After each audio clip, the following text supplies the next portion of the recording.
बेले बेले भूल न करी भी दोषी हेबाकू पड़िଥାଏ। आउ केतेबेले कहवाकू इच्छा थिले भी चुप रहिबाकू पड़िଥାଏ।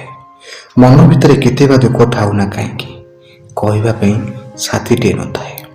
जितेबेले देशर संविधान समस्त समान अधिकार देइछि तो सेतेबेले आम सह पक्षपात करा जाए। सत जेमिति आम जन्म ही गोटे पाप। त्याग पर त्याग करने सत्वे भी समाज निंदा करने को पछघुंचा दिए ना।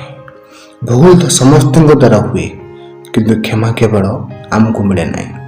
जीवन प्रत्येक परिस्थिति रे मुंड नुआई आमको पड़ी थाए।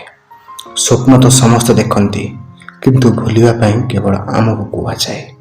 केतेबेले घर चारिकांत विपद साजी थाए तो आउ केतेबेले समाज कथारे अच्छी दुख बांटिले दुख कमी जाए किंतु एठी आम उल्टा। जन्मरू मरण जाए सबु परिस्थिति निजको खाप खुआई चलवाक पड़ी थाए। जदि केतेबेले देखुथिबा भूल को प्रतिवाद करू सेतेबेले आम शिक्षागत योग्यता को नहीं प्रश्न उठुए। मानुची समय सहित परिवर्तन घटी किंतु आज विश्व रक्षा लड़ुछि।